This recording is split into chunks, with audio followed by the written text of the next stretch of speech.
Well, it's great to have you back in the game. I mean, Thank you. After all, you did spend 20-something years in Yeah, journalism. I know. Yeah. I always say, when I give people that number of I've been doing this for almost 25 years now, I always joke saying because I started when I was 5, because it's just, I can't believe how many years it's been now. But yeah, it's been a long time. How did you get started and why? Why journalism? Well, it's funny. I when I tell this story, people are like, what? I was pre-med, right? Again, I was your typical trying to be the good Asian kid, going into medicine because that's what we're supposed to do. But I couldn't do science or math. Very atypical Asian when it came to science and math. I struggled with science and math. Even in college when I was pre-med, I, tried and tried, but I knew I was fighting a losing battle. So I literally just stopped and said, what is it that I really am good at? What is it about my personality that I can really try to focus on? And it came to me. It was writing, it was speaking, it was storytelling, it was natural curiosity that I had. And it just made sense to go into journalism at that time. And from that moment of decision, it has been nonstop. It was such a focus and it was such clarity at that moment. I knew this is what I needed to do. And I made the right call, for sure. Had I gone down the pre-med road, I would have failed miserably. Yeah. But, you are from a minority group. Yeah. And, Asian women in particular are even a smaller minority group in the media business. How back then, really back small. then, really, even smaller than it is now. How did you get started? What was your break? Well, I mean, it was not easy. At the time, it was bad timing for me to get into media because it was at the height of Japan bashing in the States. So this was, very late 80s into the 90s because all the Japanese car companies were dumping their cars in the U.S. So nobody wanted to hire an Asian face. Didn't matter that I was Korean. It was because I was Asian that, they're like, no.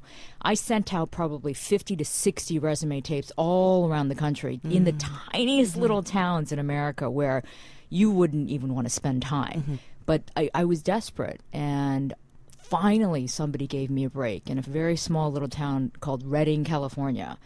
And that's how it happened. I started from the very bottom and worked my way up. Oftentimes, younger people come to me and ask me about journalism. How can they, get into this, and how can they become an anchor? And immediately I'll say, why do you want to be a journalist?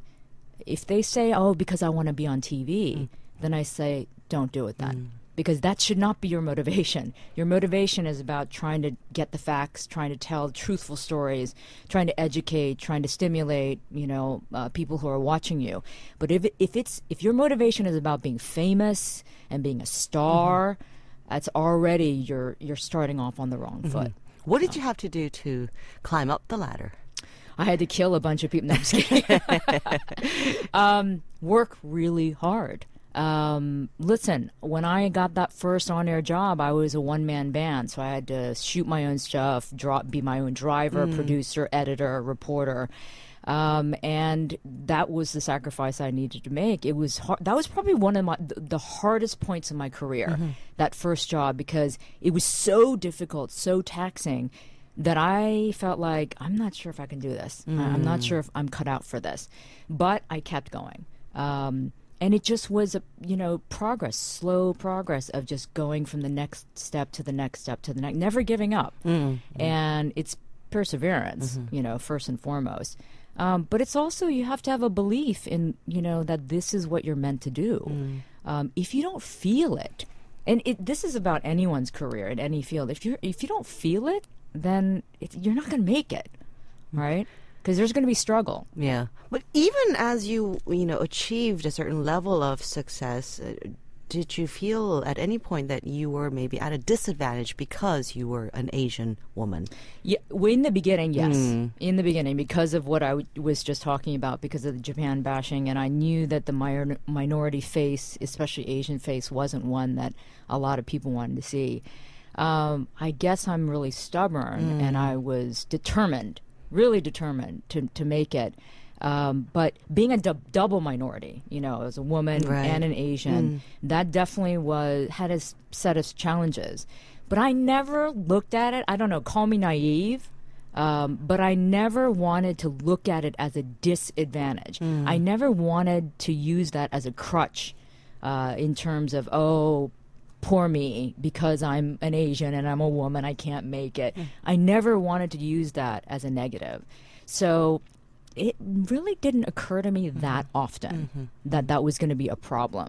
Again, maybe I was naive and I just, but it ended up being a good thing because it didn't really bother me.